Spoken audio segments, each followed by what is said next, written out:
I am a writer and painter devoted to the subject of myths, dreams, terror, superstition, and the strange. I am currently working on a series of papers that focus on the gruesome events that occurred in Redacted National Park, Alberta, Canada. Vampire in the National Park.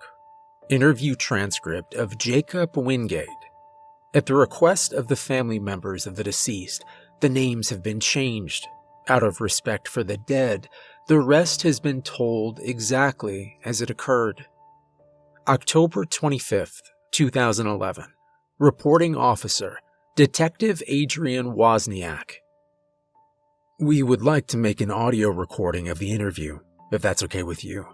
Just to clarify, you're not under arrest. You're free to go anytime you wish.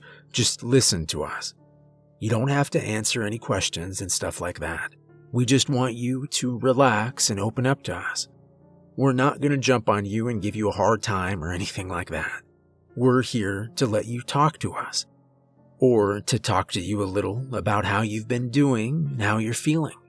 I have a feeling there are things on your mind you need to let out, and I'm going to give you that opportunity. It's pretty clear that something real heavy is bothering you. I imagine things have been real tough for you as of late. Yeah, we understand that. Your family is worried about you. Your parents, your brother, your sister. You self-committed into a mental health institute. We're told you became catatonic. After you recovered, you were released and kind of dropped off the face of the planet. But you're better now and ready to talk. That's good, Jacob. We want to help. We're not here to point fingers. If you got a chance to meet the relatives of the deceased family you discovered, you would know they were decent people like you and your family, and that they deserve closure. The report says that you found the Chang family in that cave, and that they had all been mauled by an animal. But the coroner says that the bite marks on the bodies belong to that of a human being.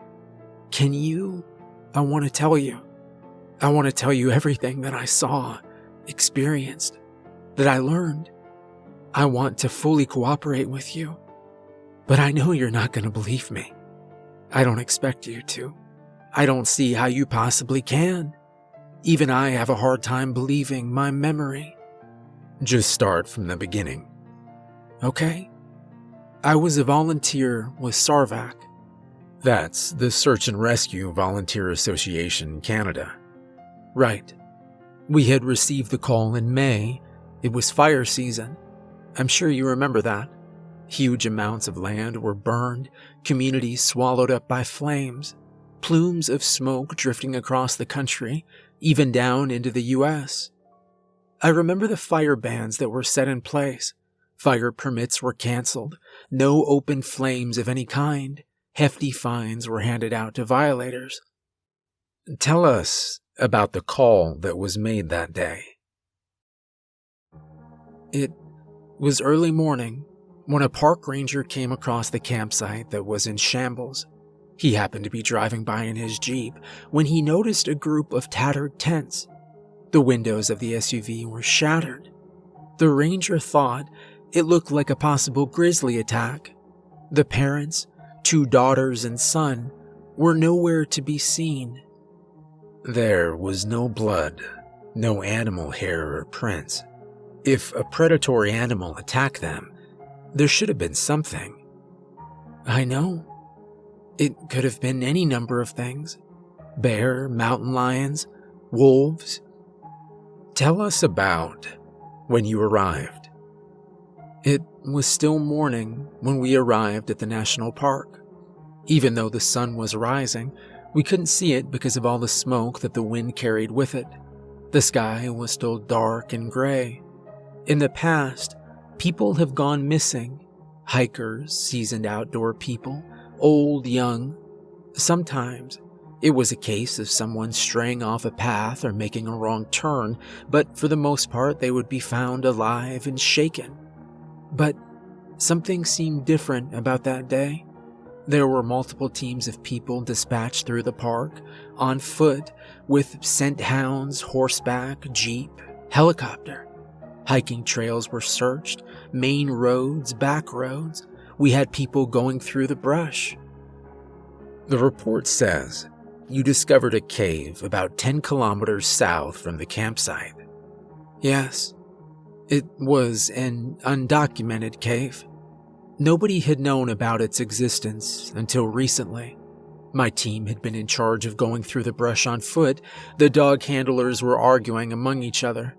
It was because the dogs were acting strange, like something had spooked them. They were whimpering and whining with their tails stuck between their legs. Some of them were even hiding behind their handlers. It was very bizarre.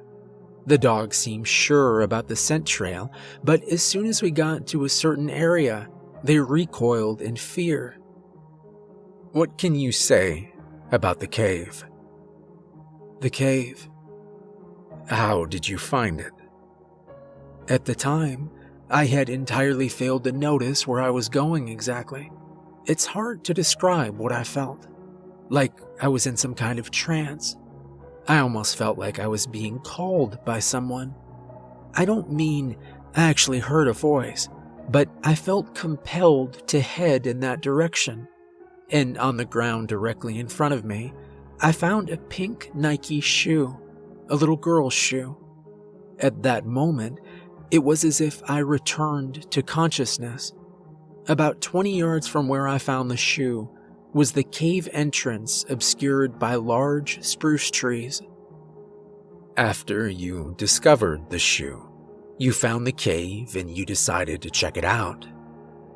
The cave entrance was a hole in the ground, big enough for a person to crawl into. I stood at the entrance of the cave, staring down into it. The floor sloped at an angle. I took out my flashlight and made my way into the very mouth of the cave, shining the light into the darkness, trying to spot anything. I had to crab walk my way down the sloping floor. Listen, detective. There are things that are, how would be the best way to put it? Things that are out there. Strange things, you know. I'm not sure you're going to believe me. You'll call me crazy. I assure you, I'm not crazy or making up any of this. We don't think that. We want to help you, and you'll help us. Just tell us what you saw. Okay. The first thing I saw in the cave were petroglyphs carved into the very rock by ancient indigenous people. There are many of these located throughout the foothills, the Rocky Mountains, many of them thousands of years old. These particular ones depicted hunters chasing the mighty buffalo off of cliffs. I remember reaching out and tracing them with a finger, all the while thinking to myself, I might be the first person in ages to lay eyes on them. What did you find next? Several feet away, I found something on the cavern floor. It was what appeared to be a very old leather satchel. I felt my heart jump a little as I approached it.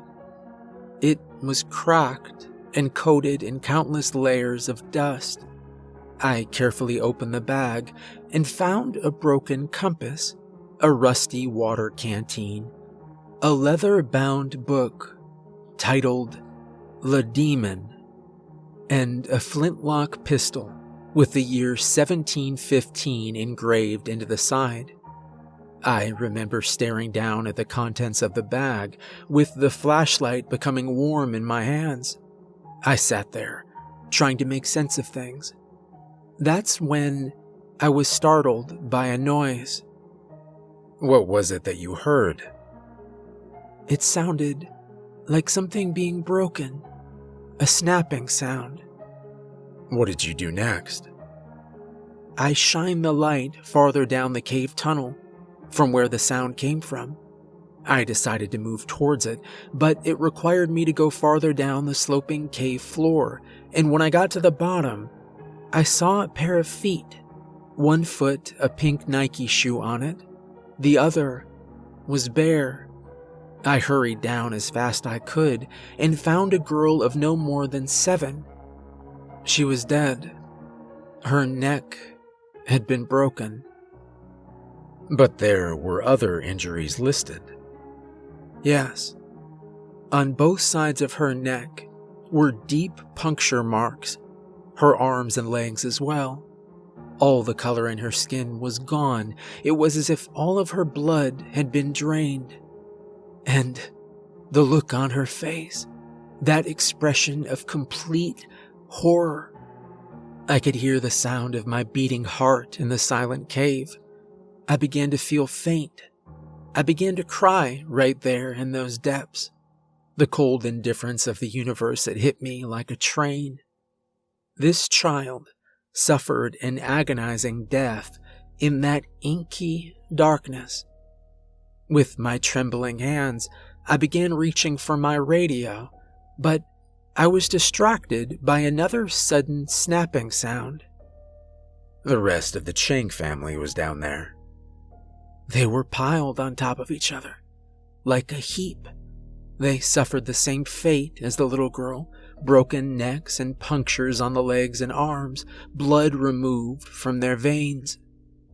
The report says that this was an animal attack, possibly a mountain lion. I didn't say that. I said that it was something. Tell us about it. You wouldn't believe me. Try me. It was a thing that shouldn't be walking. Something that was once dead, but given life once more. There are cultures across the world who have a different name for it. The thing that I encountered was a vampire. A vampire? I'm not talking about a man in a cape or some pale heartthrob.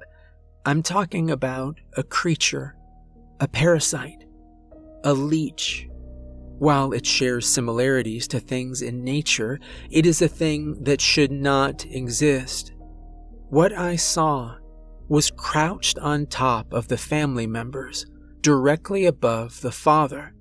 It had its face buried in the man's neck.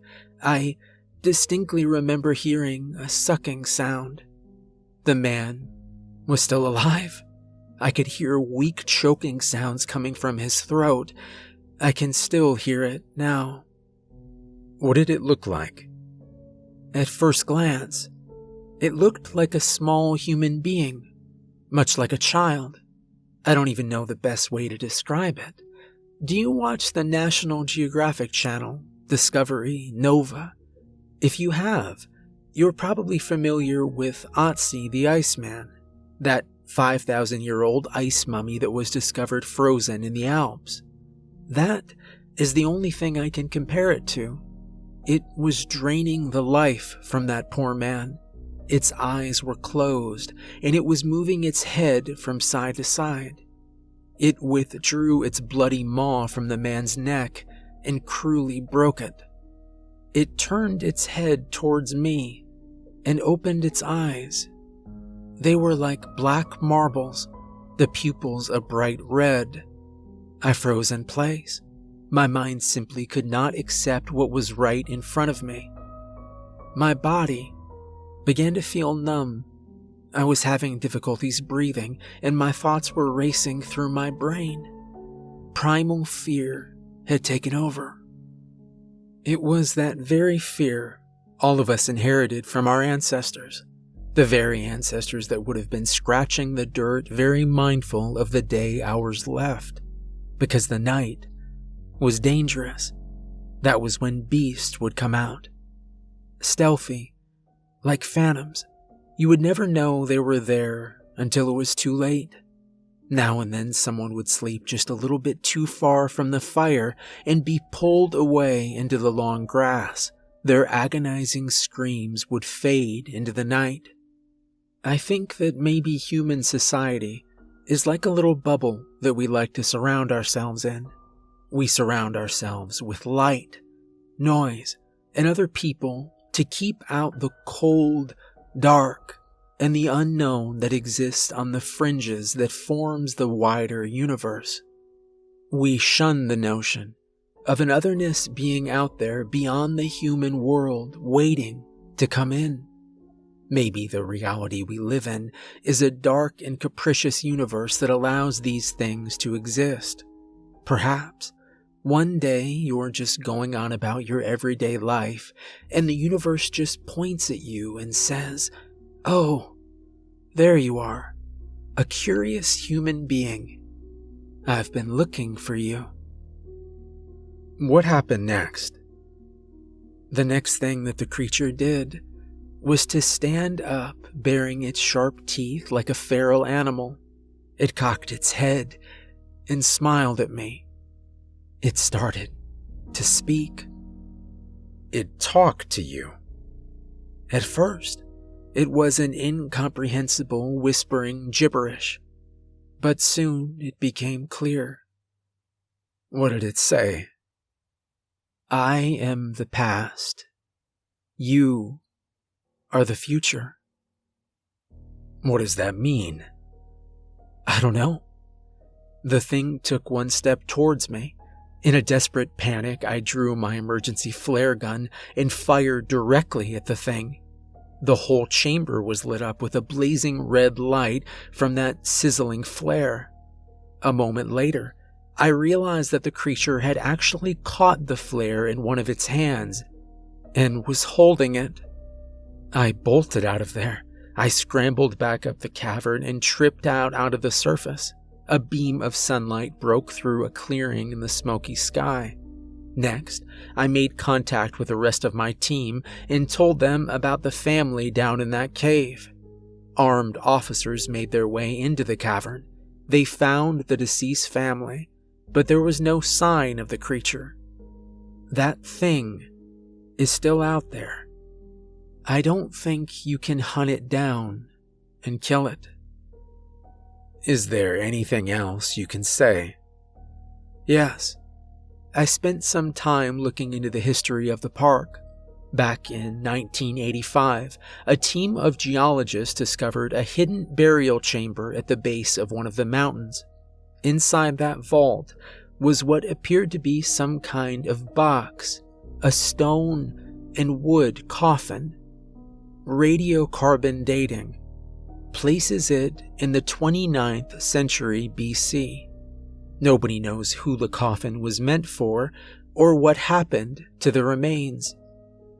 Ever since that encounter, I can't help but glance over my shoulder, always expecting that thing to appear behind me. There are nights where I wake up screaming from a recurring nightmare. Tell us about the nightmare. I find myself walking on a long stretch of shore next to a lake, sand-edged by surrounding forest. I know this lake. I used to frequent this place with my family when I was younger. There were campgrounds and hiking trails surrounding it. But this time, I was by myself on the great expanse of sand. It was autumn, and the sun was low on the horizon, just peeking over the edge of the lake. Everything was basked in an orange glow of the setting sun. There was a bitter wind that was whipping sand around, and I had to place my hands over my eyes to keep sand and other debris from getting in them. At first, I thought that I was alone on this lakeside beach, but I glanced behind me and found that I was in fact not alone. In the distance, there was a person who was, from what I could see, making a great effort to catch up to me. I stopped to let the person catch up, but something wasn't right. Despite the person apparently running towards me, he or she made no progress. The distance between us was not closing.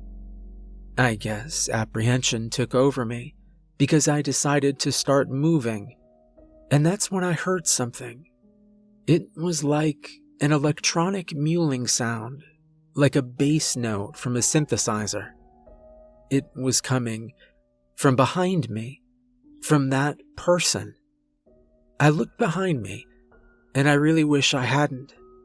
There was something different about that person now. It was the motion. It was like the person was having a violent full-body spasm. The limbs flailed about wildly. The person bent at the spine in ways impossible, without breaking it. The head twitched around in much of the same manner. And, in an instant, the person was directly in front of me, and I fell backwards. I remember ash-color skin, black eyes, with red dots for pupils. Thank you for your time, Jacob. We'll talk to your family members for a little after this. And if you ever feel like you need to talk to someone, or anything like that, there's nothing wrong with that. Just let your family know, and call us. All right. Okay. We're ending the interview at 1644 hours. The Quantum Vampire. The first series of papers will delve into the mythology that has persisted through the eons. Here be dragons. You are asked to imagine massive snow-capped mountain ranges that sweep the breathtaking landscape in every which way you happen to look. Visualize a high-altitude, wind-swept steep interspersed with turquoise lakes. This is the roof of the world, the Tibetan Plateau. Now, imagine for a moment that it is a breezy and overcast spring afternoon. There is a child wrapped in double-layered robes who is stomping through melting snow. That rambunctious kid is me. The year was 1988, and this is where my lifelong obsession would begin. An obsession with things that should not exist. Things that stand defiant in our understanding of the world. Things that invoke mind-blasting terror on those who would gaze upon it with naive eyes. My foot caught in a small opening in the ground, my forward momentum causing me to land on my hands and knees. I corrected myself, wiped off the snow and dirt off my clothing, and peered into the hole. Something grabbed my attention. Stuck in the permafrost was an oddly shaped rock. Fishing out my pocket knife, I removed it from the frozen soil. The object was not a rock, but rather a bronze amulet. The amulet depicted the head and face of a creature that resembled a man, but there was something distinctly inhuman about it. It was ghoulish and malevolent. I got the impression that this object was very old. A tremendous gust of wind nearly knocked me over backwards onto the ground. I quickly pocketed the amulet and made my way back to the monastery. My journey was in haste as the wind continued to accost me with its cold and bitterness. But it was the slowly increasing sense of dread that seemingly came out of nowhere. I felt as though I was being watched by someone. I stopped in my tracks and glanced at my surroundings. Not a soul was in sight. Soon pictures began to form in my brain, images of ancient ruins from some unknown point in time. In a recess, I glimpsed something that caused my heart to nearly leap from my chest. A draped form standing in the shadows. I could make out a face that was partially concealed by a hood that hung down at the brow. What I could see was skin that was pale, like freshly fallen snow, with thin cracked lips that curled back to reveal sharp teeth. And just as soon as the images blinked into my imagination, they vanished, like any other fleeting thought. It wasn't until later that night I would bear witness to a grisly and nightmarish sight. I recall tossing and turning in my sleep. I kept hearing strange noises on the wind that never let up. I was jealous and frustrated that the others were sleeping so peacefully. I was feeling very thirsty, so I decided to go get some water. Just as I began to sit up, a tall and lanky shape emerged from the shadows. It was an emaciated thing in tattered robes whose face was concealed by a hood. I spotted 2 glimmering pinpoints of red lights in its sunken black eyes. I was frozen in my bed, hoping that the thing didn't spot me. I detected a strange, low ringing noise in my ears, like tinnitus, and I swear to you, I could hear whispering. It was like a coffin chorus for the damned. A voice broke through. "I know you're awake." It was fully aware that it had an audience of 1. I was frozen in place, petrified like a scared animal. It began feeding on the children.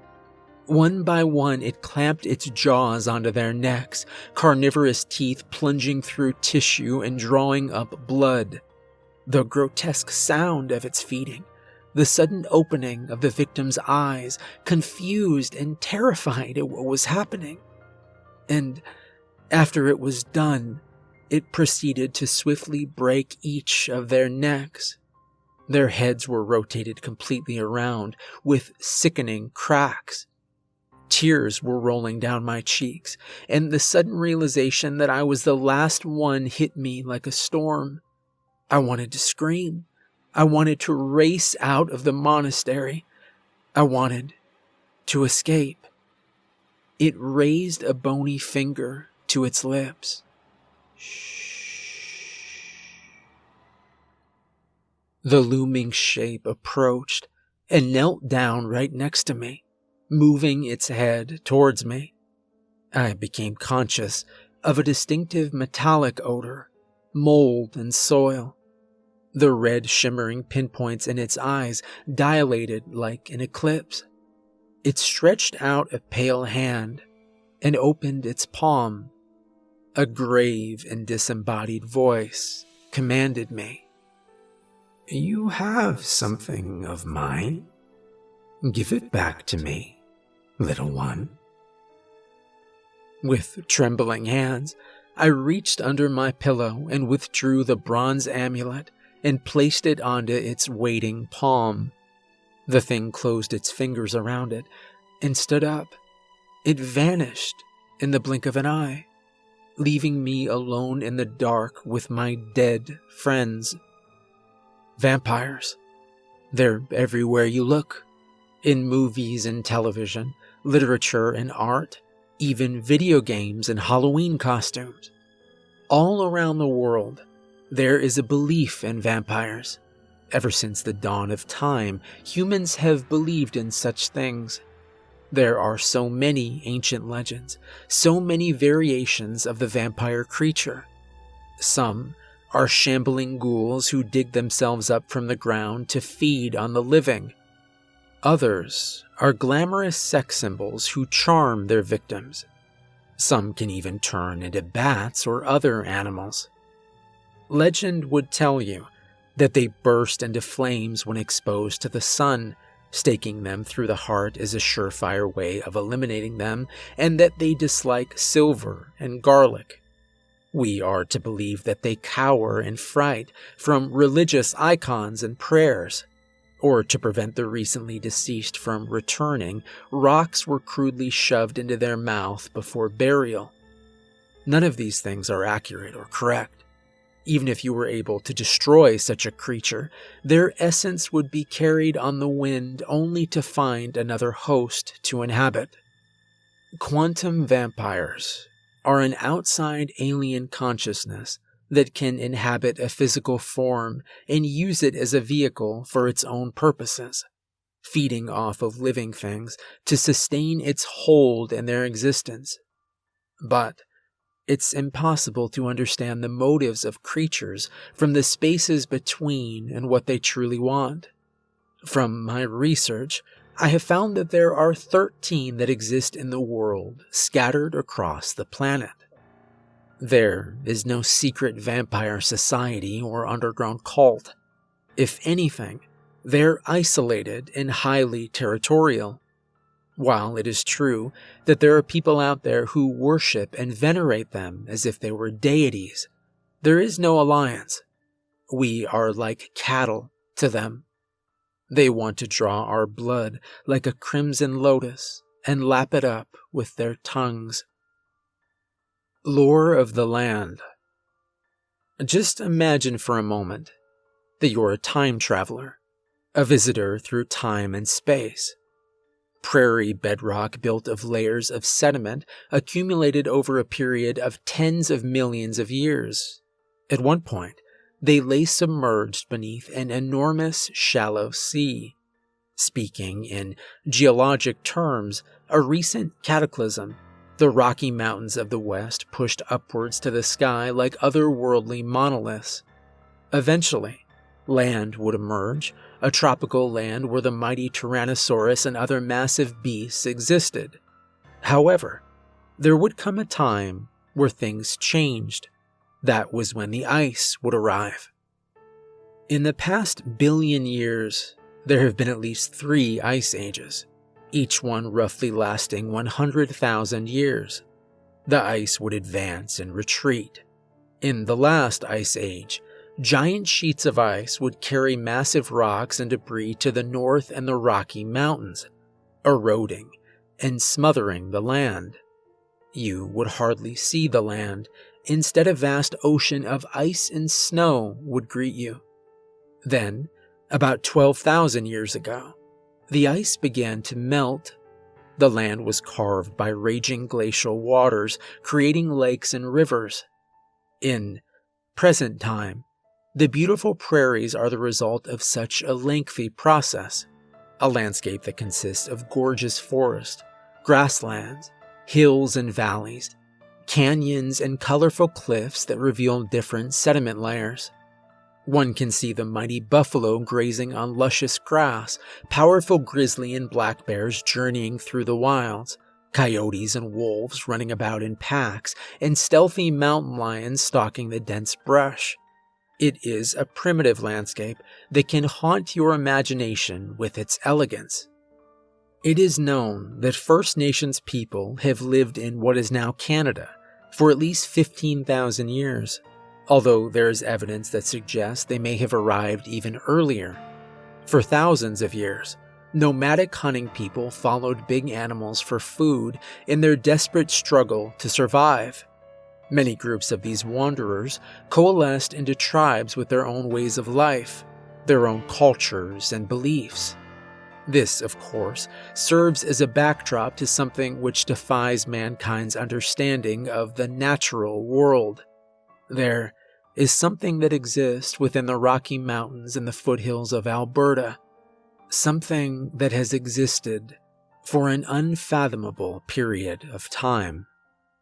There is an oral tradition that tells the legend of 2 tribes who were at war with one another over sacred land. One day, the aggressor tribe attacked the keepers of the sacred land. Big Bear, the tribal chief of the keepers, and his mighty warriors were able to drive off the attackers. But many of his people were killed in the attack.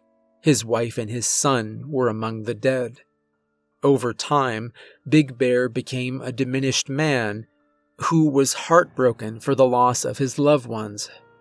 He approached a shaman called Stands Alone, who wanted to end the war once and for all. Stands Alone knew of an ancient and forbidden ritual that would bring an end to their desperate situation. On a crisp winter night, Big Bear retrieved the body of his deceased son, Little Crow, and with Stands Alone they journey into the foothills, where a circle of standing stones have stood since the time of the mist. Little Crow was placed into the soil at the center of the stones. Soon, green spirit light began dancing in the sky so high above. The 2 of them made their way out of the foothills. Stands Alone explained to Big Bear that one of the great old ones would descend from the heavens and inhabit the body of Little Crow, bringing him back to life and to end the war. Afterwards, the Great Old One would return to the sky and Little Crow would be returned. Several days would go by. Big Bear's tribe continued to be attacked by their enemies, losing more of their people. The tribal chief began to lose faith in Stands Alone, believing that the war would never end and his son would never return. One day, the attack stopped. There was no more desecration of their sacred land, no more loss of his tribe. The tribal chief and the shaman ventured into enemy territory. What they discovered was the site of forbidden horror. Men, women, old and young, were all found dead. The look of terror was frozen on their faces. There were bite marks on all of their bodies, the blood drained from them, and their heads twisted around. Only one stood in the falling snow among the dead. It was Little Crow. A great joy overtook his father's heart, and he stepped towards the boy. Stands Alone stopped Big Bear. The shaman was concerned. They looked at the little boy who stood in silence watching them with what appeared to be a restrained hostility. Big Bear shouted for his son, "Little Crow!" Something was wrong with the child. His eyes were black like the night sky, with red starlight in them. His skin was unusually pale. The boy's stomach was bulging and bloated, sloshing with its contents. The boy tilted his head and stared directly at his father and grinned.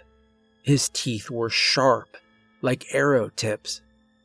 The boy spoke, but it was not his voice. Little Crow is in here, but it is not he who responds.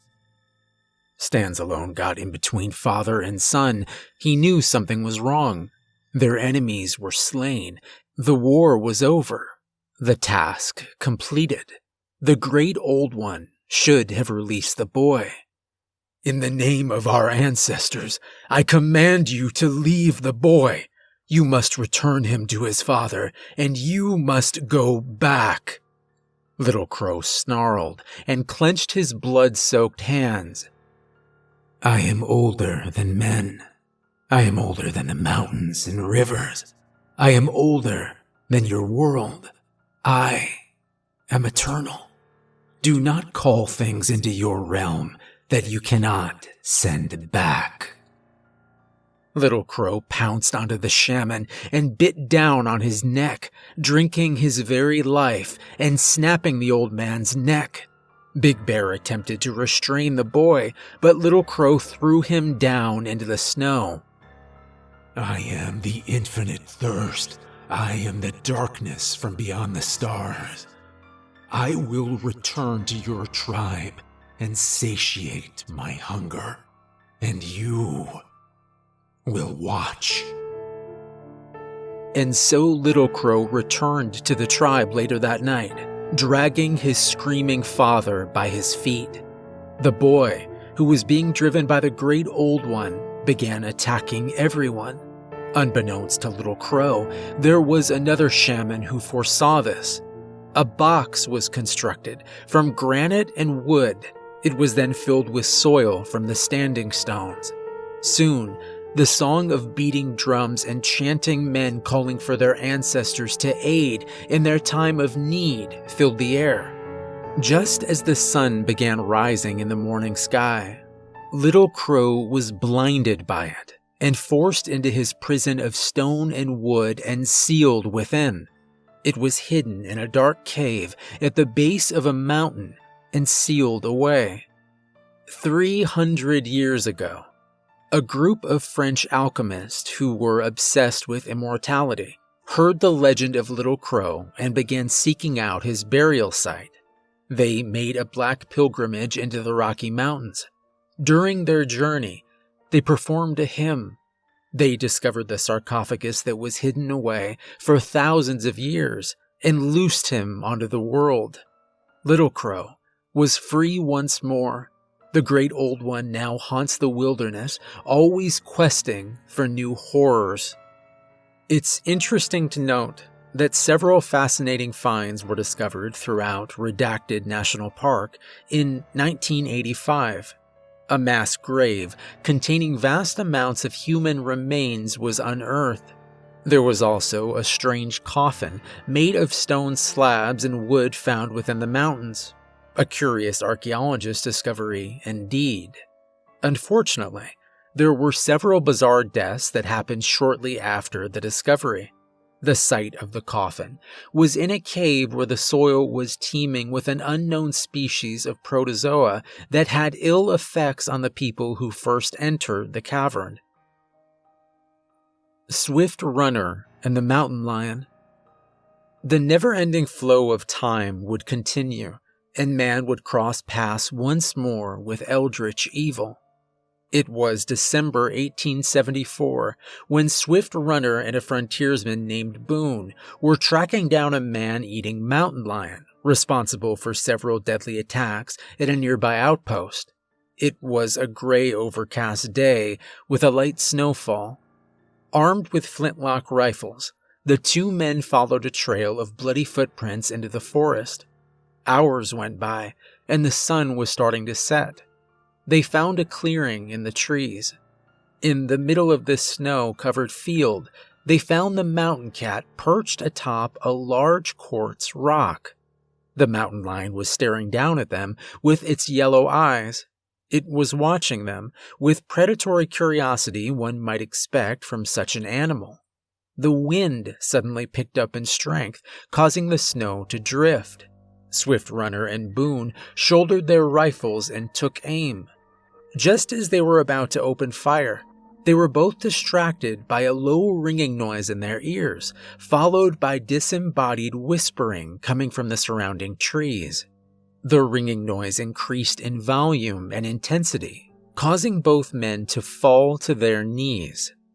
The cougar seemingly took advantage of the situation and clambered off the rock, tackling Boone and locking its powerful jaws onto Boone's face, and it began retching his head back and forth violently. The man's smothered screams echoed through the snowy forest. The world began going dark for Swift Runner, who was crying in agony from the ringing noise in his ears. Soon the fading world began to return into view. The ringing in his ears subsided, and the whispering stopped.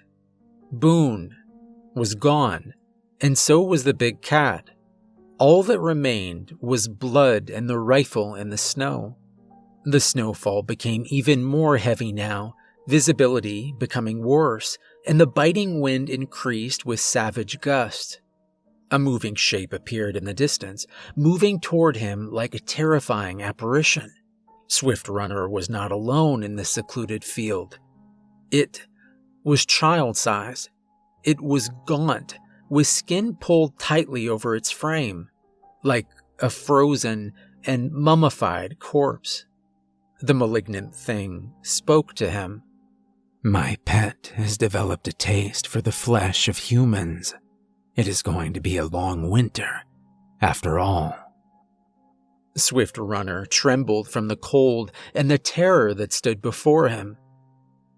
"Do you know what I am?" Swift Runner stared at the creature, his heart and mind racing, desperately holding on to his sanity. "You are the Wendigo, the spirit who feeds on men," Swift Runner responded. He broke his gaze and stared down at the snow-covered ground. "Perhaps I am. What I do know is that I am forever bound to this land, the mountains and valleys, even the very soil we are standing on. I must return to my site of origin. It is that time again where certain stars are visible and a ritual of utmost importance must be completed. If you wish to continue your existence, you will help me cross the nearby river. The currents cause this vessel to foam at the mouth, among other discomforts. Quite an irritant." Swift Runner would eventually return to the outpost, a man that would forever be changed. A few years later, during a particularly cold and miserable winter, he murdered his wife and children. He cooked and ate their flesh. Eventually, he would be arrested and brought to trial. He claimed that he was possessed by the spirit of the Wendigo and was compelled to commit these horrible acts. He insisted on his story being true right to the moment he was executed. The 13th Vampire. This is a continuation of a series of papers I'm working on, which detail the dreadful events surrounding the existence of quantum vampires. Strange and otherworldly occurrences have been frequently increasing in recent times around this part of the world. This is my attempt to chronicle them. Warning signs. I am a haunter of strange and faraway places. The catacombs of Paris, the mausoleums of Timbuktu. I have climbed the ancient towers of the Chechen mountains. I have descended the cobweb steps beneath Istanbul.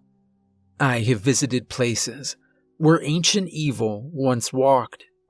I have dedicated my life to researching and understanding things that should not be.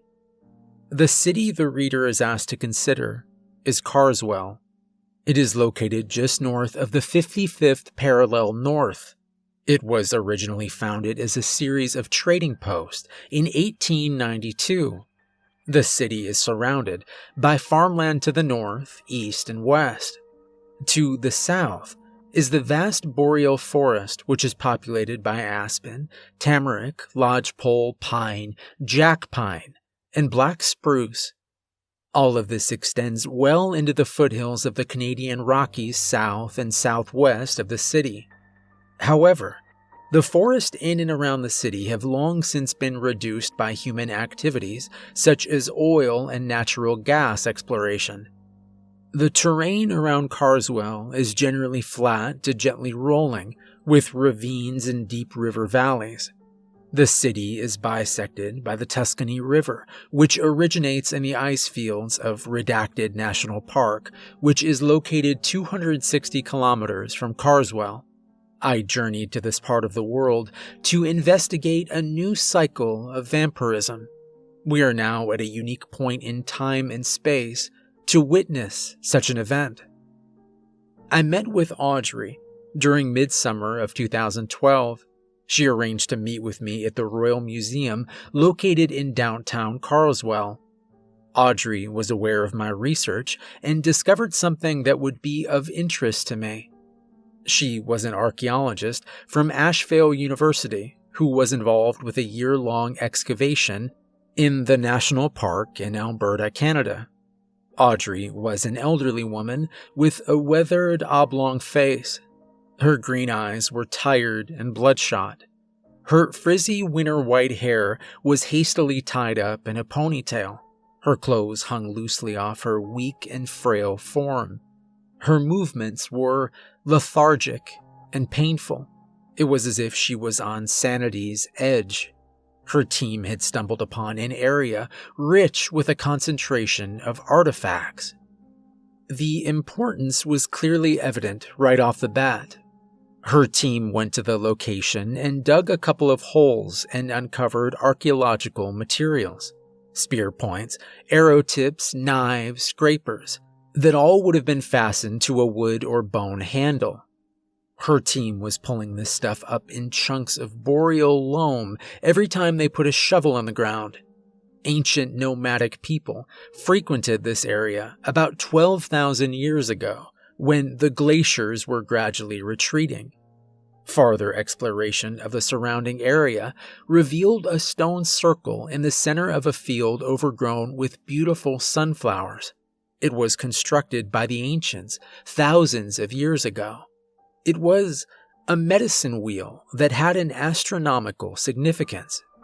It was an observatory that was built specifically to point to the sunrise and sunset of both summer and winter solstices. It also marked the position of the horizon of the helical risings of certain bright stars, such as Aldebaran, Sirius, and Rigel. Audrey had noticed a patch of turf was gone, perhaps removed by an animal. She decided to probe the soil there for evidence of artifacts. She began scraping away the earth. A portion of soil collapsed inward, revealing a small cavity. There was indeed a small object within the niche, a figurine that stood 30 centimeters tall, 5 centimeters wide, and 5 thick. It was a zoomorphic sculpture. It seemed to be a sort of primeval monster, or a symbol representing ancient people's interpretation of such a thing. It had a vague overall human form, with the head of a panther, membranous wings, and a serpentine tail. The statue displayed a curious gesture with its right hand. The thumb and little finger contact one another, while the first, middle, and third finger remained straight. It was carved out of ivory from the tusk of a woolly mammoth. Radiocarbon dating determined it to be 10,000 years old. The trouble began, however, right after Audrey made physical contact with the figurine. First, she heard what sounded like a low ringing noise in her ears, like tinnitus. It would gradually begin to rise in intensity and volume until it changed into a sort of desolate and threatening cry. It sounded like a man and something else. It had a quality of what could only be described as infinite distance. Intrusive thoughts began to harass her. A series of images formed in her mind. She saw a vast expanse at nighttime. The stars were prominent in the inky abyss that was the sky.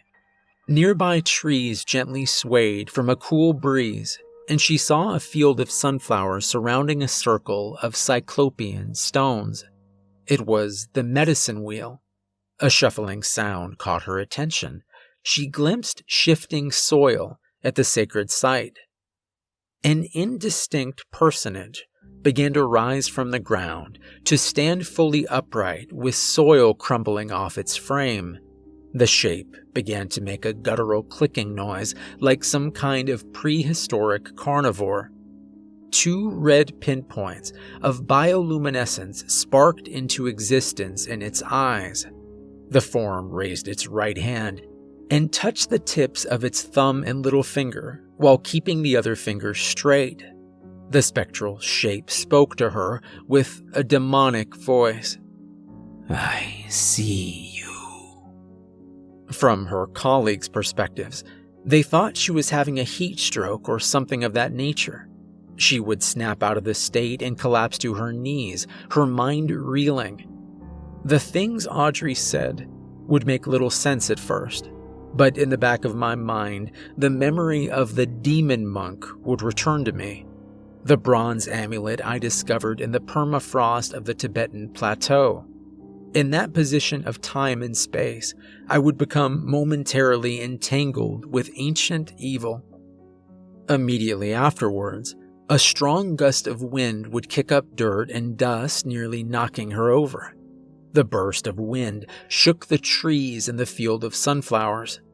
After that day, Audrey would never feel alone. She would hear incomprehensible whispering in her ears. Sometimes, she would hear footsteps directly behind her. She would turn around, only to find nobody there. She felt as if she became trapped in a spider web, and she was overwhelmed by depression and fear. Soon, she would start seeing movement in her peripheral vision, dark shapes darting back and forth, and yet again nothing was there. Faces would appear in the windows of her home, forcing her to close all the blinds and curtains. Her phone would ring, and on the other end would be disembodied gibberish and static. When she looked at the caller display, no identification would appear.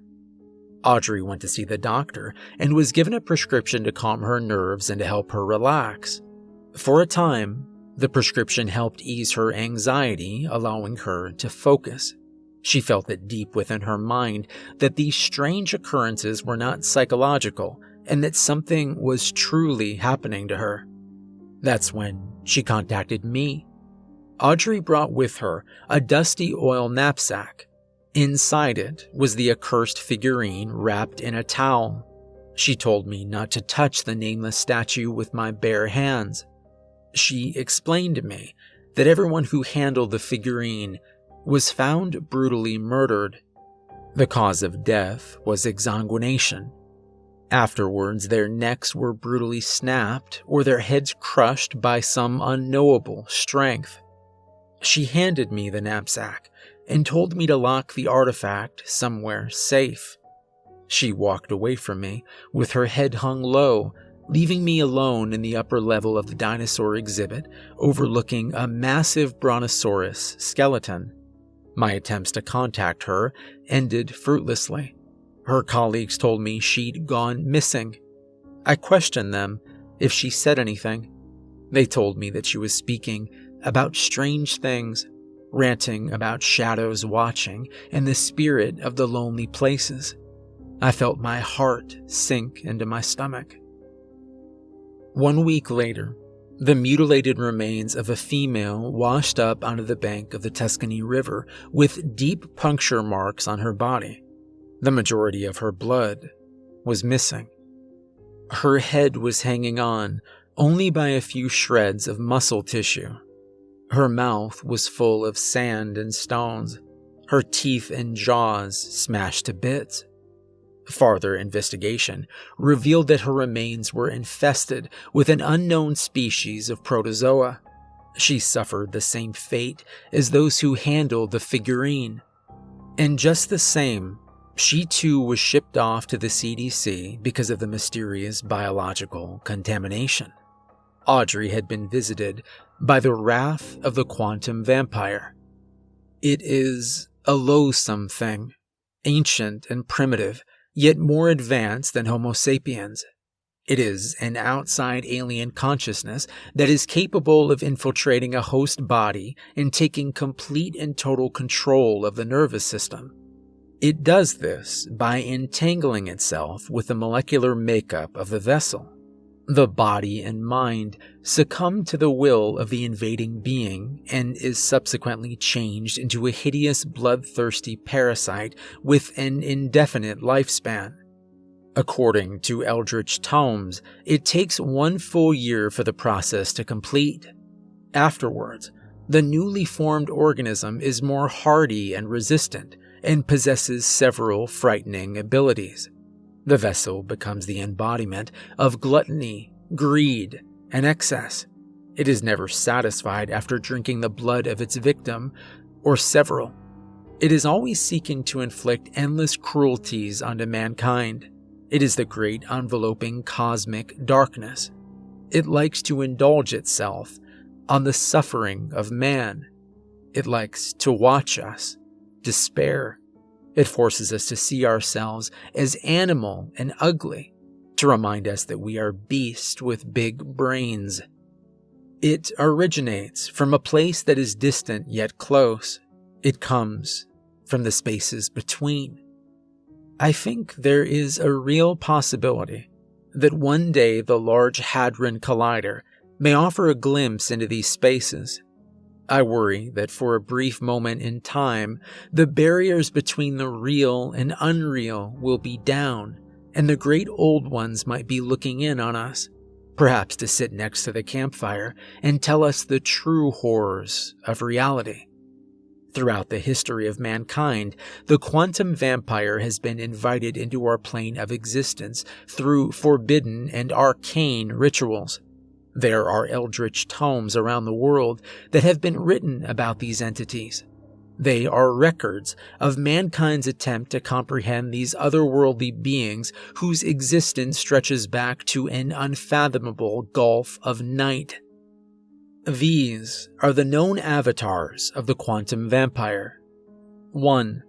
The 170,000-year-old remains of a female Neanderthal were discovered in a cave located in Italy. The skeleton had several unusual characteristics. 2.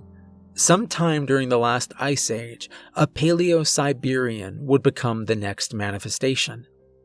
3. The third would take on the form of a young Aboriginal boy named Little Crow on the Canadian plains. I believe the legend of the Wendigo was inspired by the creature. 4. During the 13th dynasty of Egypt, a pharaoh willingly summoned the being into himself to gain everlasting life. He was defeated by the Egyptian army. They decapitated him, dismembered his body, and burned him to ash.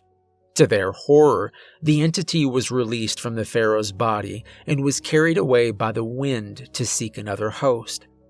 5. After inhabiting the pharaoh, the disembodied being invaded the body of a slave and escaped into the wilderness. To this very day, there are stories of a lone figure who stalks the desert at night. 6. The daughter of a Praetorian guard was bitten by a cloaked fiend. She would go on to terrorize the Roman Empire. 7. A Greek astronomer who was suspected of being a sorcerer inadvertently became the vessel for the quantum vampire. 8. During the Middle Ages, the people of Central Asia were tormented by the so-called demon monk. I would have a horrific experience with a fiend on the Tibetan plateau as a child in the year 1988. 9. The southern uplands of Scotland are said to be the hunting grounds of a druid with black eyes and a torn mouth with jagged teeth. 10. There are legends of an Aztec priestess who fed on the blood of children during the night. 11. Near the Big Cypress Swamp is an ancient burial ground that is said to be the lair of a female native warrior that drinks the blood of those who dare to trespass. 12. A Polish priest who strayed from his beliefs sought out a new supreme being during the Age of Discovery. He made a black pilgrimage into the Carpathian Mountains seeking a new lord, and he found it. Incident at Gemini Lake. A young woman named Tara has spent the last several months seeking treatment for PTSD and depression at the Zenith Center for Mental Health, just an hour's drive west of Carswell. I was granted permission to interview her. This is her experience.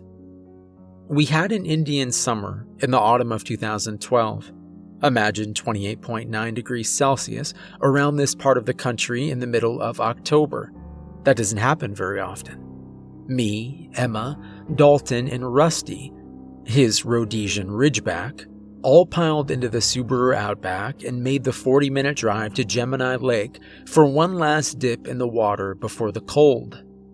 The lake was abandoned at this time of the year, and we had the place to ourselves. It was ideal. There was still some light in the sky when we arrived. Dalton barely brought his car to a stop when Emma yanked off her hoodie and cracked open a beer. Dalton let Rusty jump out onto the sand as he lit up a smoke. The sunset behind Sentinel Mountain was such a beautiful sight, the way the light rippled on the water. On the lake, I could see a flock of common loon preparing for their winter migration, the black and white tuxedo birds indifferent to our presence. Have you ever heard the haunting call of the loon? It travels for a long distance. It sends shivers down my spine every time I hear it. We were all transfixed to the song on the lake. I spotted something just a bit down farther on the lake shore. I pointed it out, and we made our way down to take a closer look. It was just a stack of flat stones. From the way it was piled, it kind of resembled a human figure, with its arms stretched out facing the lake. There was something wrapped around it. I knelt down next to the stone pile and picked it up. It was an old necklace made of bird skulls. They looked like they came from crows. It was something an indigenous person might have worn a long time ago. Rusty was circling it with intense curiosity, sniffing it and wagging his tail. I pocketed the bone necklace. Finders keepers. Dalton turned to face me with a weird smirk on his face. "Halloween is going to be here in a few weeks, you know." Emma punched Dalton on the shoulder and laughed. Rusty jumped on his hind legs and playfully pawed at Dalton with his forelegs. Emma motioned towards the lake with her can of beer. Maybe some weirdo in a hockey mask is going to jump out of the lake and hack us to pieces with a machete. Dalton flicked his cigarette butt out onto the water and grabbed a beer from the cooler. He took a long swig of it and let out a burp. "If anyone even thinks about messing with you girls out here, I'll rip his head off." Dalton knocked over the stone man with his foot and chugged down the rest of his beer. Just then, a breeze of wind came out of nowhere. I thought nothing of it until it became a sudden gust that nearly knocked me over. All of the trees swayed in the wind, causing the dry autumn leaves to crumble off the branches. And just as fast as the wind came, it stopped. Rusty froze in place and perked up his ears. It was as if he heard something that we could not. In fact, everything became quiet. Even the song of the loon stopped. Rusty began to whine and whimper, tucking his tail between his legs. He was spooked by something. That's when he started digging into the sand with his paws and pushing it aside with his nose. Rusty bit down onto something with his teeth and yanked out an object of some sort. It was an old and cracked leather wallet. He brought it to Dalton. "Would you look at that? Good boy." Dalton brushed off the remaining sand and opened up the wallet. He pulled out crumbling banknotes and some coins. There was also a driver's license. Dalton examined it. "Looks like a Mr. Jacob Wingate forgot to take his wallet. Poor sucker." Emma grabbed the license from Dalton's hands and took a look for herself. "I thought that name sounded familiar. Wasn't he the guy that went missing just a while ago? My dad was part of the search team looking for him." Emma put the license back into the wallet and placed it next to the knocked-over stone man. She had a weird look on her face. I'd never seen her look so nervous before. We stripped down to our swimwear and raced down the wooden dock with Rusty not far behind. Although I noticed something strange about him, he kept pausing to look back at the trees. Dalton was the first to jump off the dock and dived right into the lapping water. Emma let out a hoot and jumped right in after Dalton. She resurfaced and let out a scream from the cold water. I stood on the edge of the dock with my arms crossed, hesitating. Dalton had a big grin on his face as he stared up at me. I reminded them that there was snow on the forecast for the following week. Emma was doing a backstroke and scoffed at me. I was distracted once more by the whimpering of Rusty. I turned around to look at him, to see him looking back at the dark trees again. I saw, or rather at the time, thought I saw something. It was just for a blip of a nanosecond. For the briefest amount of time, I could have sworn I spotted a flash of red moving between the trees. Before I could get a better look, cold and wet arms wrapped around me. Dalton's grinning face pressed up against the side of my cheek, and the next thing I knew, I found myself falling into freezing cold water. My heart skipped a beat from the temperature shock. Afterwards, when we finally had enough of the water, we made our way back to the shore. Dalton built a small fire. We all huddled around the dancing flames, basking in the gentle glow of the beach fire. Emma rested in Dalton's arms as I sat across from them, staring into the flames with Rusty at my side. I remember gazing up at the sky to see the first stars of the evening twinkle into view. The Big Dipper became clear as the sunlight began to fade behind Sentinel Mountain. Emma slowly stood up and stretched. "Well, I gotta pee." I watched Emma make her way towards the nearby brush for some privacy. Rusty was curled up on the sand next to me, staring off into the distance. I'd also noticed that Dalton was unusually quiet, staring into the fire. It was as if he was in deep thought, like he had entered some kind of a trance. He started singing to himself. This old man, he played knick-knack on my thumb.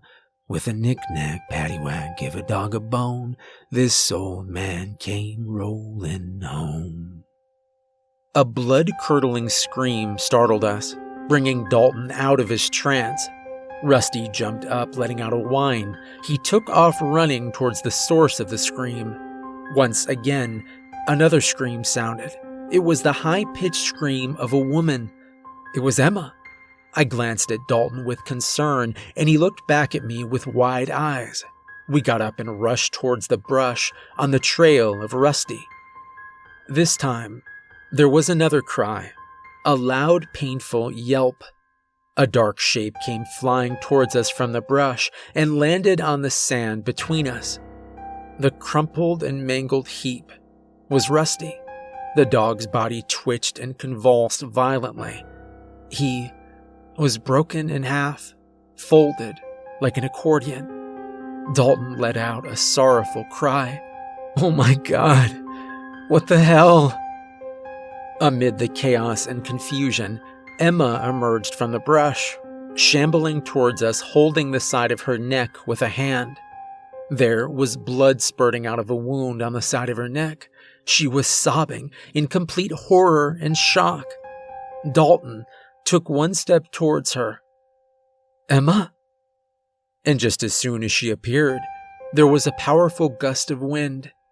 It happened so fast. The sand next to her just exploded, as if something massive landed right next to her, and in the next instant, she was just gone. Emma's desperate cries echoed through the twilight on the shores of Gemini Lake.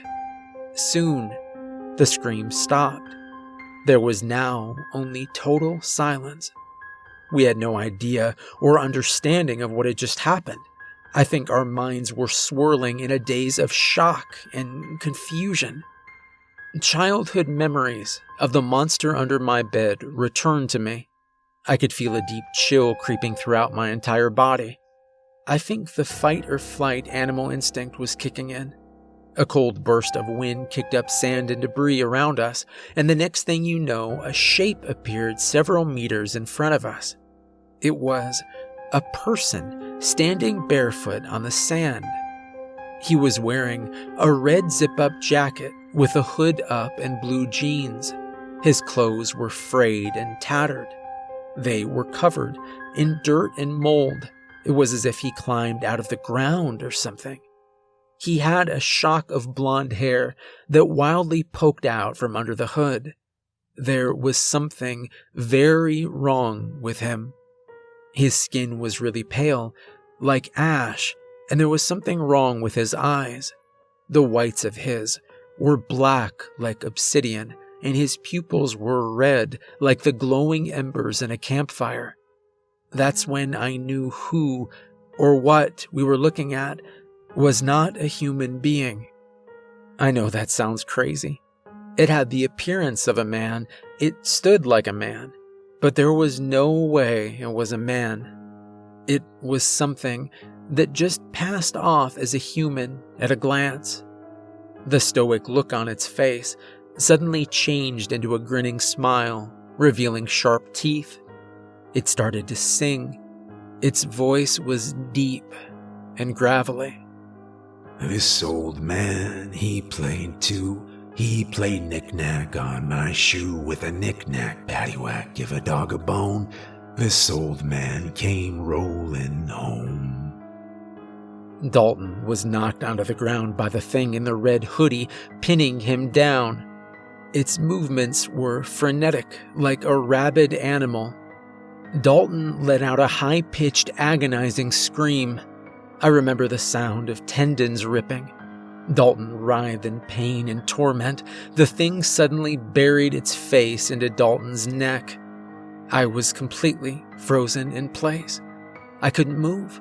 All I could do was stand still and watch the violent act before me. I knew my heart was racing. I could hear it beating against my chest. I started to feel numb and weak. My breathing was becoming labored.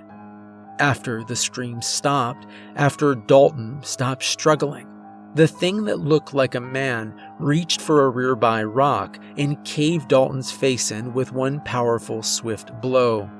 Its frenzied state lessened, and its mannerism changed. It almost seemed to become drowsy or relaxed, like all the tension in its body left. It became lethargic. It stood up and slowly turned to face me. I could hear a weird clicking sound coming from its throat. It gradually became deeper until it changed into a rumbling bellow like what I imagined a dinosaur must have sounded like. Not only could I hear it, but I could also feel it in my bones. The thing approached me. The smell of mildew and decay, blood and dirt came from the creature in waves. I collapsed to my knees, sobbing. The world around me began to phase in and out of existence as if I was going to faint. I swear to you, I could feel the air around the thing rippling. It was like there was some kind of charge in the air. It spoke to me. When a man looks at an animal, what does he see? He sees a source of sustenance. What do you think I see when I look at mankind? It sat down cross-legged on the sand in front of me. It stretched out an open hand, palm facing skywards. You took something that's mine. The thing was referring to the bone necklace that we found on the pile of rocks, the stone man. I reached a trembling hand into my pocket and retrieved the bone jewelry and handed it over. The creature put the necklace on, the crow skulls resting on its chest. It spoke once more. How fortunate for you. I'm allowing you to go on and live a long, happy life until you return to ash and dust. But never forget that I am everywhere. And everything here is mine. I am the land. I am the wind. I am the trees and the animals. I am everlasting. In the blink of an eye, it was gone. I was all alone on the beach of Gemini Lake. The music of the common loon began to resonate across the lake once again, like a coffin choir for my dead friends. Those aquatic birds with red eyes that were witness to the events that occurred on the sand. I gazed up at the sky with teary eyes and caught sight of the northern lights rippling and dancing across the night sky. Journal entry. People still remember that year when a young woman was found wandering alongside the highway 3 days later, so deranged by what she encountered that she had to be committed. Urban legends have sprung up among the youth living in the region. The Thing in Red, Johnny Angel, and the Carswell Ghoul are just some of the nicknames given to the being. Nobody wants to admit it, but there is an air about the place. Something beyond our comprehension has been going on for a long time, and things are only going to get worse. I asked Tara if she could take a look at a picture. She agreed. I withdrew a missing persons poster and presented it to her. Missing, Jacob Wingate, age 23, was last seen around 9:00 p.m. on October 28, 2011 at Carswell Public Library. He was seen leaving the parking lot driving a blue 1977 Pontiac Ventura. He is 6 foot 1 inches tall, weighs approximately 198 pounds, has blue eyes and blonde hair. He was wearing a bright red hoodie with blue jeans. Anyone with information should contact the Carswell RCMP detachment or call 911 if seen. The expression that showed on Tara's face after I showed her the missing poster was one of abject horror. Final entry. Cycle of the Vampire. I saw him on a moonless night while desperately clinging to my sanity. It was the summer solstice of 2017 when a young couple decided to go on a pleasant summit hike to Sentinel Mountain. It is a relatively easy scramble on the eastern slopes which overlook the tranquil waters of Gemini Lake. These slopes can be reached by following a steep fire road from the parking area at the lake. Upon reaching the top, they took in the surrounding beauty of the landscape. There, they enjoyed a small snack and beverage. Afterwards, they made their way to the Standing Stones. On the summit of Sentinel Mountain is an archaeological site that was believed to be a medicine wheel and burial site. There is a mound surrounded by a ring of crumbling boulders with stone circles and effigies nearby. The mound was excavated in 1975 by a team of archaeologists from Asheville University, which uncovered a burial pit with human remains and a myriad of artifacts.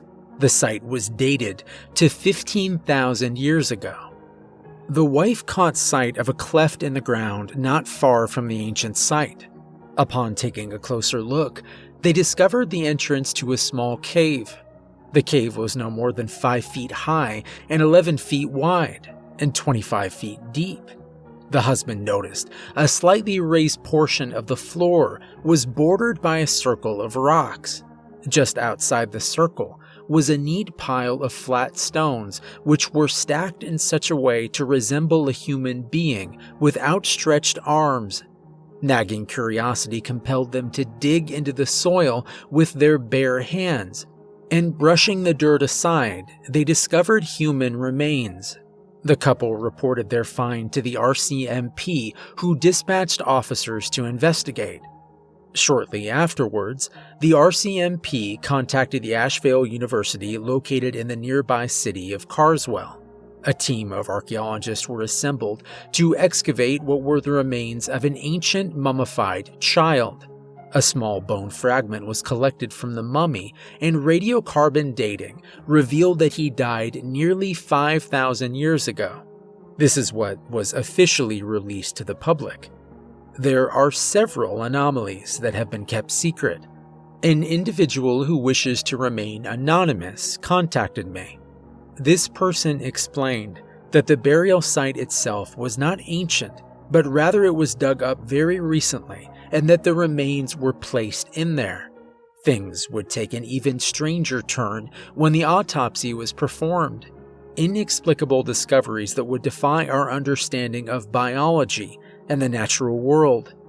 The first thing to note were the physical characteristics of the child's mandibles. All of the teeth were razor sharp.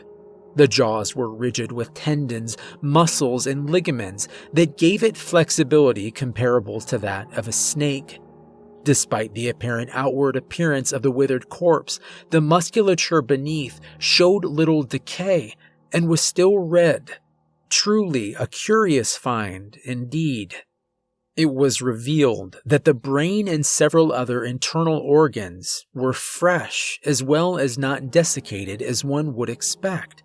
Both circulatory and nervous systems were also in relatively good condition, although the heart was abnormally enlarged. It was double in size compared to that of a normal heart. All of this was sealed in by the leathery and petrified exterior outer flesh. Analysis of the stomach contents revealed a copious amount of partially digested human blood. Farther analysis revealed that the stomach was teeming with an unusual form of protozoa that were actively consuming the blood. The parotid salivary glands, the spleen, and cerebral spinal fluid were also infected with scores of these microscopic organisms. The farther they investigated, the more bizarre things became. The investigation was brought to a sudden stop when a group of men in hazmat suits stormed the university and confiscated all of the research and evidence, including the cadaver. Everyone involved with the find were harassed and threatened by men dressed in black suits, ordering them to keep quiet. Sadly, the The young people who made the discovery atop Sentinel Mountain fell victims to a rare and highly aggressive form of anemia. Both of their lives were extinguished by the very same protozoa found inhabiting the hellish mummy. The very act of disturbing the dirt with their bare hands allowed the invading microorganisms to access their bodies. One startling find revealed that the white blood cells of the deceased were mutating into the vampire protozoa. Their very biology was being rewritten, even in death. Their remains were shipped off to the CDC for further study and containment. Inquiries from families and friends have gone unanswered. The body that was discovered on the summit was that of an innocent child from a forgotten time. Little Crow was killed in an act of war. His lifeless body was brought to the top of Sentinel Mountain by his father, accompanied by a shaman whom performed a forbidden ritual that called forth an ancient evil from beyond the stars. It never had a physical form of its own before. It stood up in the shape and characteristic of a human being. It became a profanity against the natural world. Little Crow has haunted the mountains and surrounding landscape since time immemorial. The indigenous people were particularly aware. They constantly incorporated depictions of this creature into their carvings and statues. They believed that this iconography would ward off the spiritual and psychic circumstances that would precipitate in attacks by enemy tribes. They placed spiritually charged items at burial sites for protection and strength. But what of the child himself? Did any part of his true original self remain? Sadly, yes. He was fully conscious of what was going on and the existence he was leading. But it was the will of something that emerged from an unknown gulf of night that was driving his body. He watches himself committing unspeakable acts upon human beings, unable to resist and unable to prevent the death and destruction that he caused. Little Crow was being used as an avatar by this eldritch personification who invaded his mind and body, turning him into a bloodthirsty vampire. Something happened. The lifeless husk of Little Crow was found buried on the summit of Sentinel Mountain. Vampires never die, except through violent means. But that doesn't mean it's the end of a vampire. According to eldritch tomes, the outside alien consciousness is able to disengage from the carcass, to be carried off by the wind and desperately seek out a new vessel. My informant saw no obvious cause of death. There is another way. A nameless ritual can be performed where the quantum vampire can transfer itself into a new host body of its choosing. The being saw something in Jacob that made him its next host body. Little Crow and Jacob Wingate, separated by nearly 50 centuries, both forever binded to the madness from beyond. Summer 2018 was when I made a pilgrimage of my own onto the summit of Sentinel Mountain, located southwest of Carswell. I arrived safe and sound early in the day. I believe this was the site where Little Crow was taken to be revived by the forces of darkness thousands of years ago. There was a slight stench in the air that wafted about by the mountain breeze. There was also another odor that I could detect. It was ozone, that distinct smell detected during an electrical storm. I found it strange, seeing as it was a clear and cloudless day. During my time on the summit, I couldn't help but feel an oppressive discomfort in my head. It was almost as if something was sifting through my thoughts. I approached the entrance to the small cave where the remains of Little Crow were discovered. Before entering the cavern, I put on a surgical mask, protective glasses, and disposable gloves. I didn't want the risk of being invaded by the mysterious vampire protozoa that may or may not have been present in the black soil during my visit. I had to take a stooping posture in the mouth of the foreboding den due to the low ceiling of the cave.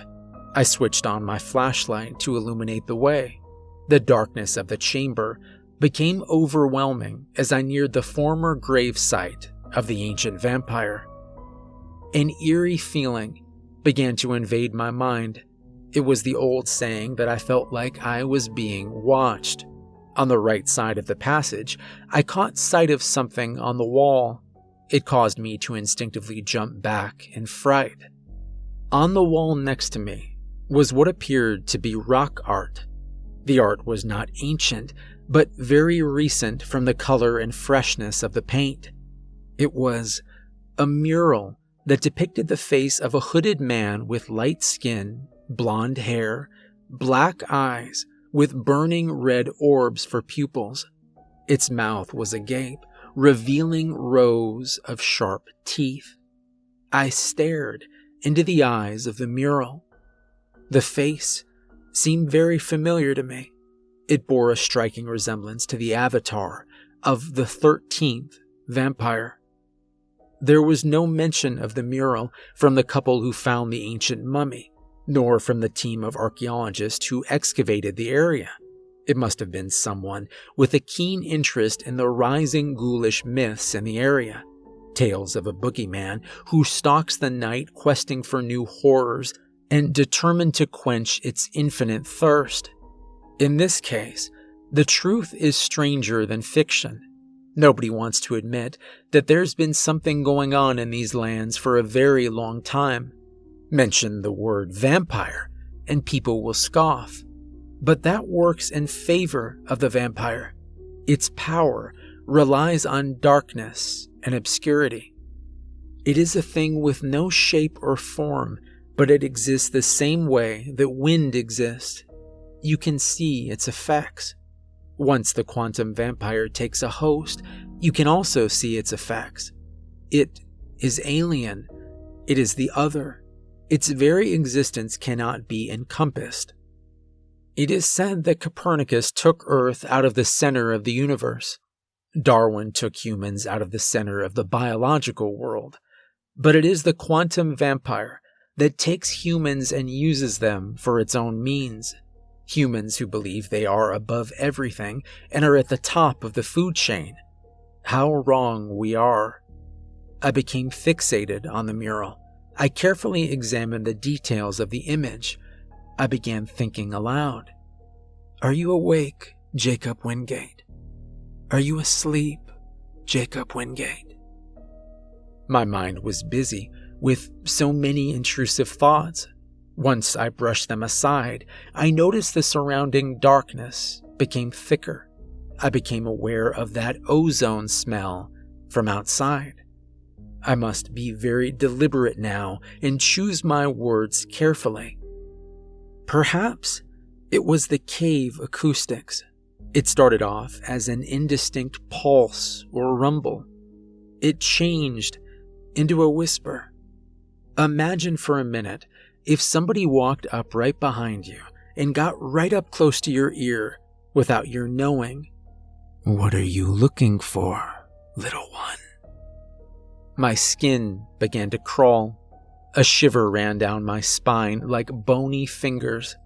I spun around frantically, shining the light. Nothing was there. I was alone. I listened carefully, my hearing sharpened by the silence of the cave. Not a footfall, not even a peep. Satisfied that I didn't have unexpected company, I pressed on. A place like this can easily wreak havoc on a person's imagination.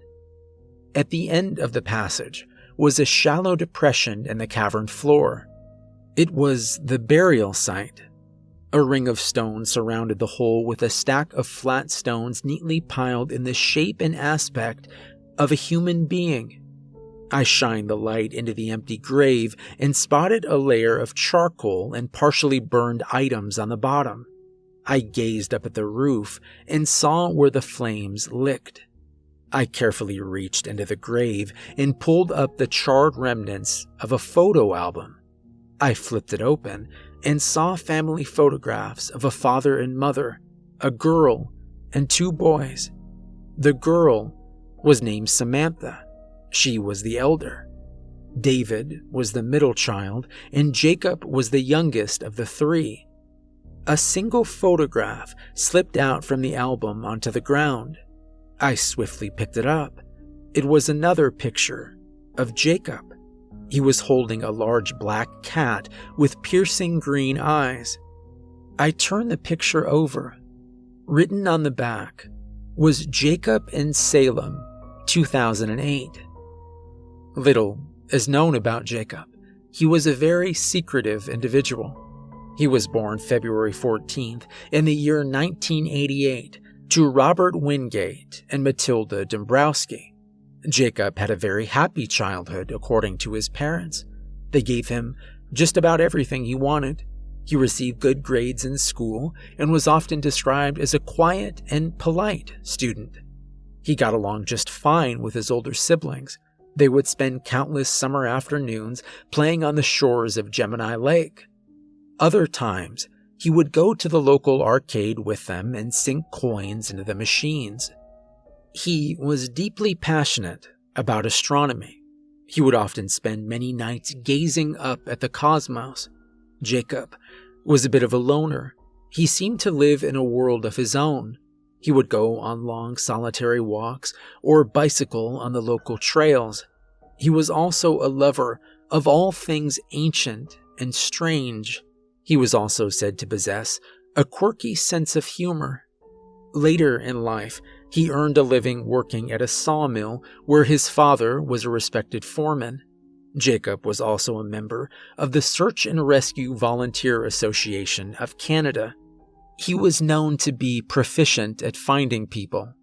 Other members of his team joked that he had a sixth sense. There was a suspicion that he had a mental disorder of some type. It became even more pronounced after his horrifying encounter with Little Crow in the national park. He did seek treatment at the Zenith Center for Mental Health. Jacob felt the need to help others because of a childhood event. Samantha, the oldest of the Wingate children, explained to me when Jacob was making his way home from school one day, he decided to take a shortcut through a nearby thicket. It was autumn, and there were leaves everywhere. There just happened to be a nice pile of leaves waiting to be kicked. What little kid couldn't resist? Jacob went for it, and as he did, the sound of breaking sticks startled him. He found himself falling into an open drainage hole. Fortunately for him, he reacted fast and was able to catch onto the edge of the opening. Below him was darkness, with the sound of flowing water. Jacob summoned all his strength and pulled himself up and out of the hole. Ever since that experience, he felt compelled to help those in need. But now, he's become an abomination that preys on the weak and the wounded. A profound feeling of sadness came over me. The sound of crumbling rocks startled me. I forgot my bearings and swiftly stood up. I bashed my head against the low-hanging roof of the cave and collapsed to my knees. Jolts of pain radiated through my skull and down my spine. I turned the flashlight to see where the sound came from. It was the stack of flat stones. They'd been knocked over. Just beyond the heap of crumbled rocks was something I hadn't noticed before. There was a small hole in the wall, another passageway.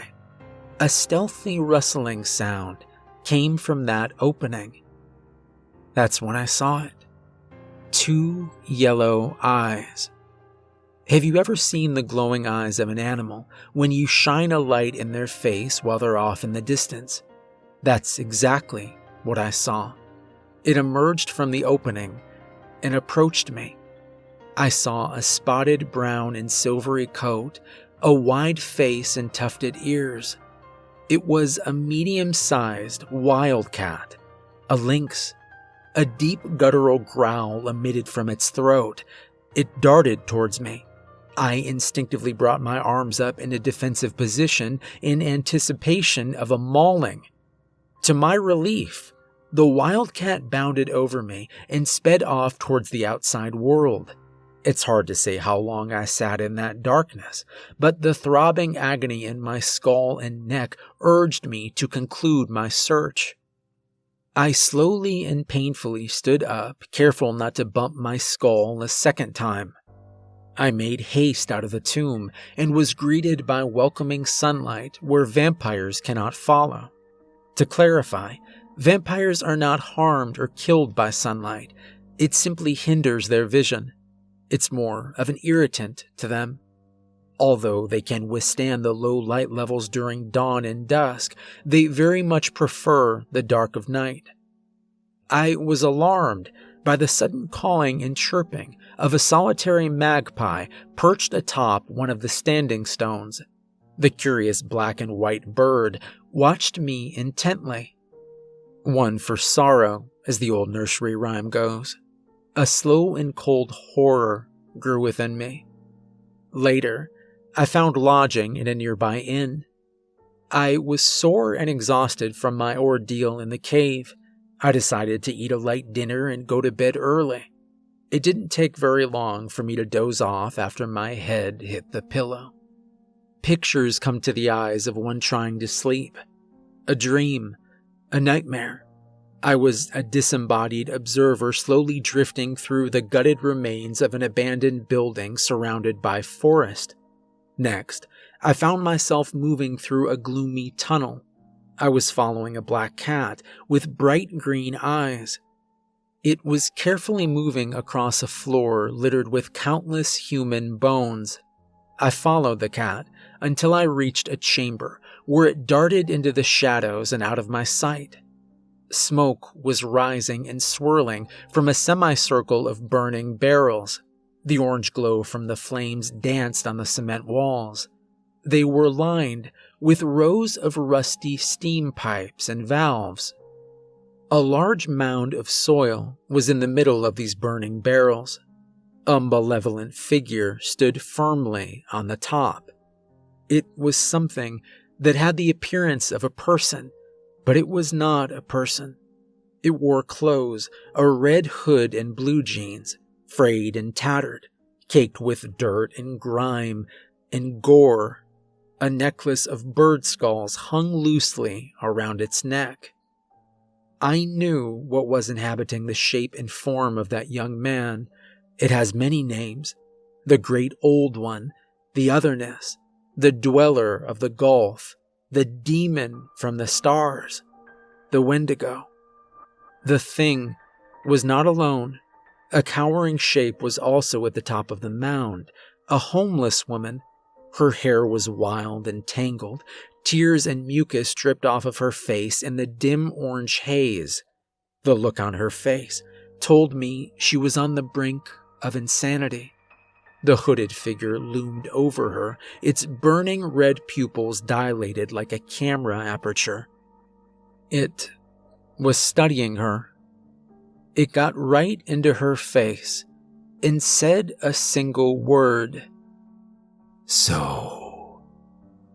It suddenly knocked the helpless woman down onto her backside and looked at her leg. It bit down with razor-sharp teeth, and the woman howled in unimaginable agony.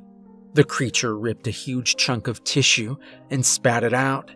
It went for another bite, and this time bit directly into the femoral artery. It began drinking.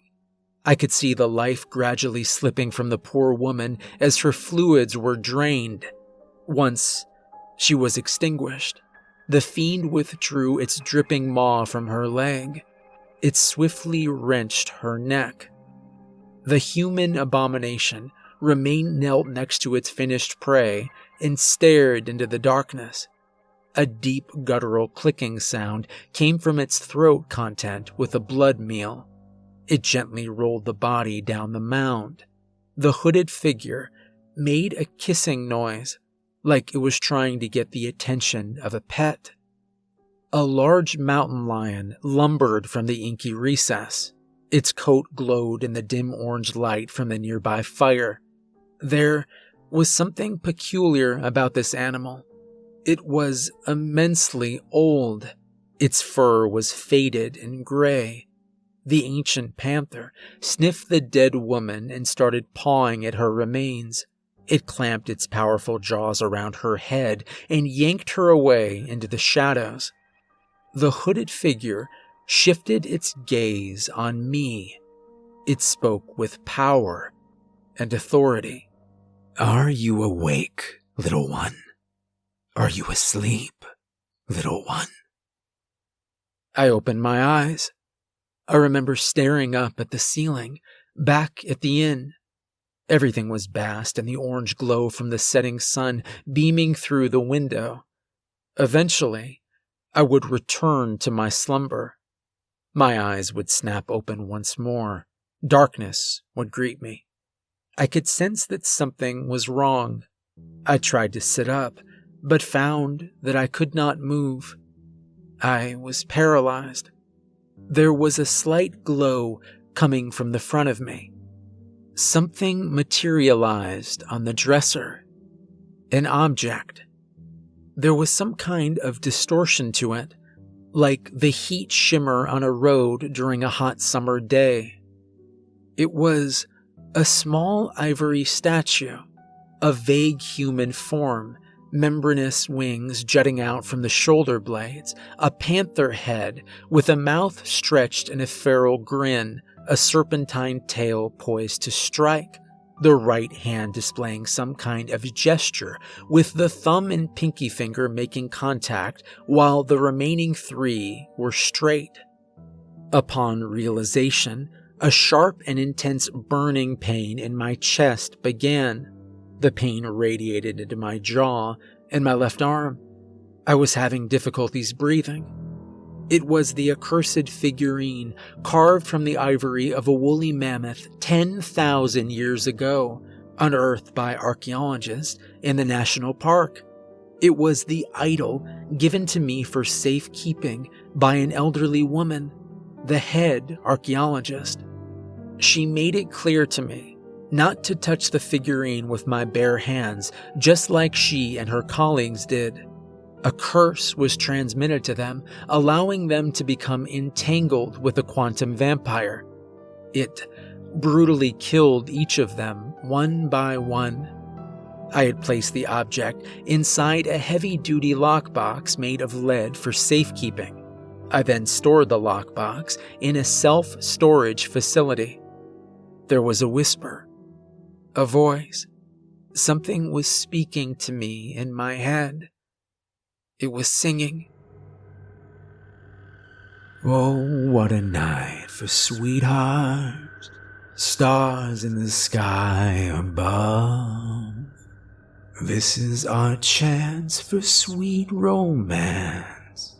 Let's make this a night of love."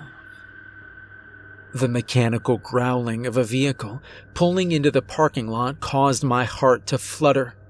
The room was flooded by the blinding headlights of a car parking next to my rental. The engine was shut off, and the glaring lights faded. Dread and foreboding and fear began to manifest within me.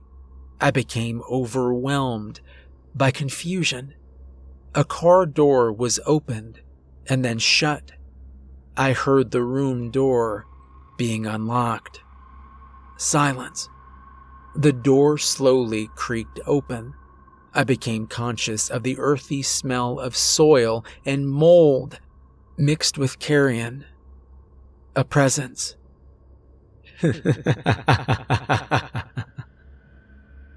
Suddenly, I could feel the end of the mattress buckle under the weight of something.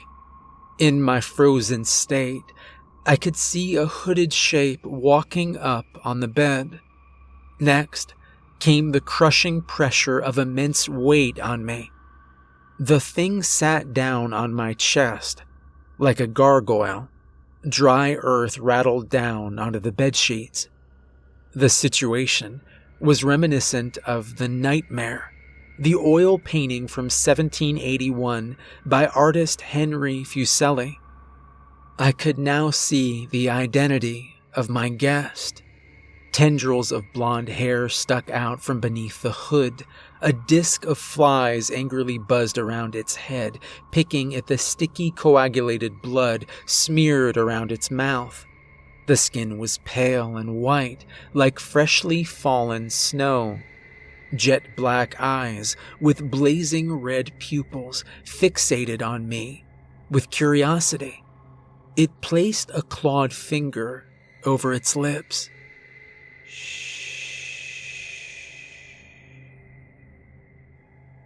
I uttered its name.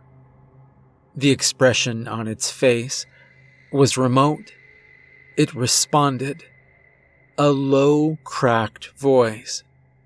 Jacob is in here, and so is Little Crow. I am their master. It stared at me, contemplating. You do good work, little one. Write the new gospel. It playfully poked me on the nose with a forefinger. The world went black. I sat up, gasping for air, covered in cold sweat. Salty tears rolled down my face. My pulse pounded in my temples. My mind was wild with a tsunami of horrifying thoughts. I was trembling with uncontrollable fear. I grabbed my keys and got into the rental car. I sped out of the parking lot. I was compelled to drive over to the self-storage facility. I accessed the storage unit and opened the lockbox. To my complete horror, the statue was missing. It had been reclaimed. On my way back to the car, I saw something that startled me. It was a large domestic cat. It was sitting on the hood of the car. Its black fur rippled in the gentle breeze. It stared at me with glowing eyes, maybe a trick of the streetlights. It watched me with intense curiosity as I cautiously approached. Gracefully, it jumped off the car and disappeared into the moonless night. I directed my gaze upwards to catch sight of the brilliant, billowing northern lights dancing across the inky blackness of space.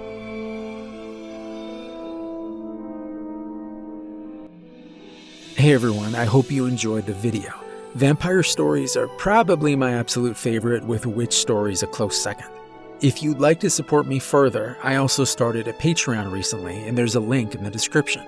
I hope you have a great rest of your day, with no vampires coming to visit you. Thanks for listening.